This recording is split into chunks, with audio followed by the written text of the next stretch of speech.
If you were the prophet Jeremiah, what would you do in the face of God's punishment over the people of Judah? Why didn't God roar in thunder, shouting his anger like a storm, yet instead led a prophet to watch a flawed clay jar on a potter's wheel?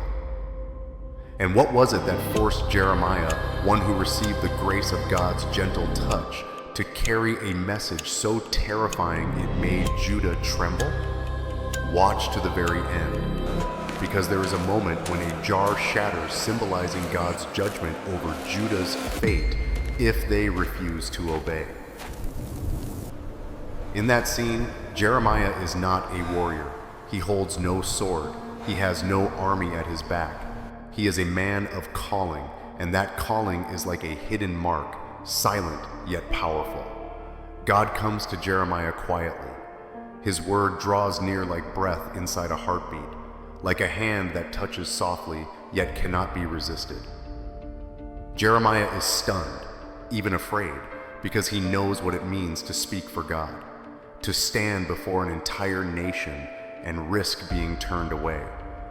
Then God reaches out and touches his mouth, not to give him a smoother voice, but to place within him something Jeremiah did not invent, did not choose, the command to speak God's words, even when those words wound the listener. From that moment on, Jeremiah understands he is carrying a holy assignment. God shows him an almond branch in bloom. Thin petals tremble in the wind like a small sign, yet they carry the strength of a promise. Jeremiah says he sees the almond branch, and God declares that he is watching, keeping vigil to fulfill his word, a sign of wakefulness. But right after that, the image changes color. Jeremiah sees a boiling pot, bubbling violently, tilted from the north. The heat seems to rush toward his face. The sound of the simmer is a warning. God tells him disaster will come from the north, and Judah will be punished because they have abandoned him to chase foreign gods. Jeremiah doesn't merely hear a message. He sees the collapse of what is coming. He is sent to warn, and at the same time he is reassured. Do not be afraid, I am with you. But I am with you does not mean the road will be easy. It means even if the crowd looks at him like a troublemaker, even if powerful people hate him for the truth, he must still stand and speak God's word. Jeremiah's hardship is not only fear, his suffering is this. He must love his people deeply enough to say what runs against everything they want to believe. On another day, God does not lead Jeremiah to a city gate or a royal court. He leads him to the house of a potter. There is no throne, only the smell of damp earth, mud, kiln fire, and the steady whir of a wheel turning. Light angles in through a window and falls over the potter's hands, hands smeared with clay, yet filled with authority, because with one movement a shape can be born. Jeremiah stands and watches. The potter throws a lump of clay onto the wheel. It spins softly, yielding under his fingers. A jar begins to take form, and then suddenly it fails. The rim buckles, the body collapses, like a dream that can't hold its shape. But the potter doesn't rage. He simply gathers it, kneads it again, and forms a different jar. Better, truer, complete. And then God's word drops into Jeremiah's heart like a blade, sharp and perfectly just. The house of Israel in his hand is like clay in the hand of the potter. If they turn back, if they abandon evil, God can reshape them into something good and strong.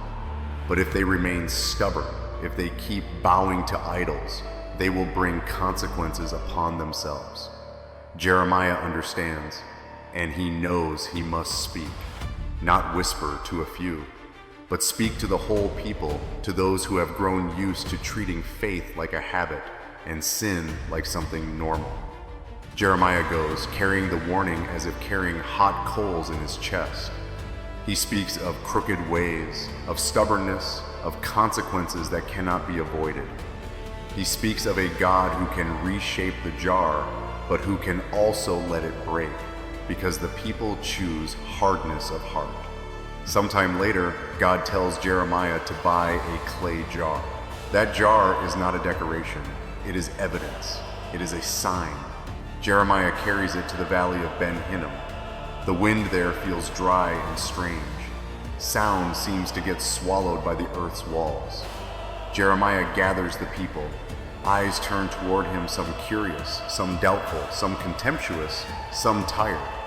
A crowd doesn't always shout. Sometimes it goes silent.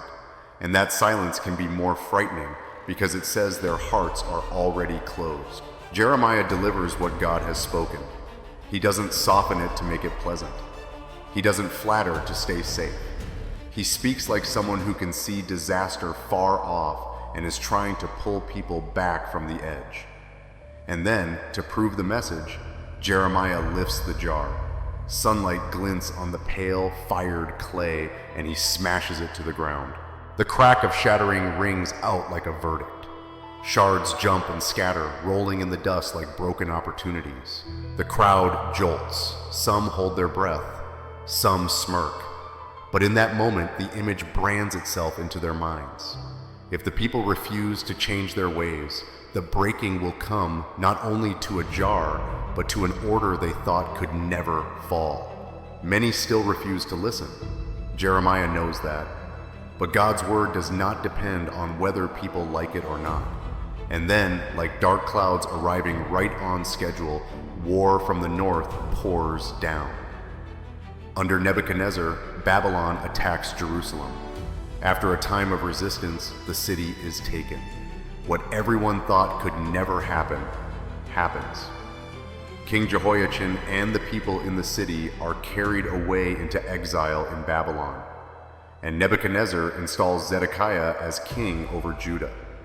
In the middle of that upheaval, God gives Jeremiah another image, quiet yet chilling in its clarity.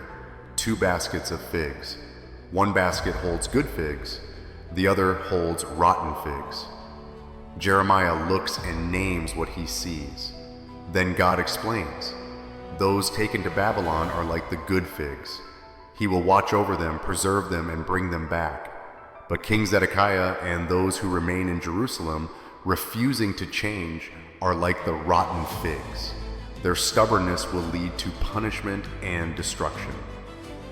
Here is the truth that can make a throat tighten. Sometimes being taken away is not the same as being abandoned. Sometimes exile is where God is protecting and preparing a road home. And sometimes staying behind with a hardened heart is choosing to stand under the shadow of consequences. Jeremiah the prophet, who once trembled when he was called, now stands among the images God has placed before his eyes. The almond branch God is watching. The boiling pot tilted from the north disaster is coming. The potter's wheel, the chance to be reshaped. The shattered jar, the price of stubbornness. The 2 baskets of figs, the clear division between those preserved and those who bring judgment on themselves.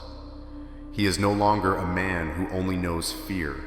He becomes a man who knows how to hurt in the right place. Hurt for his people. Hurt for the truth he must speak. Hurt for the consequences drawing near, but also hurt with a thread of hope, because God is still the one who can reshape when people are willing to soften. And if today you feel like your life is a jar that has warped, don't be too quick to believe it's over. This story does not glorify breaking. It warns against a hardened heart. And it also whispers this: in God's hands, clay can still be kneaded again if a person is willing to return. Next episode, the question will cut even sharper. When the warning is as clear as the sound of a shattering jar, why do some still cover their ears? And whose head will the cost of that denial fall on first? And what price will Jeremiah pay for standing alone against an entire royal court? Like and subscribe so you don't miss the next Bible stories.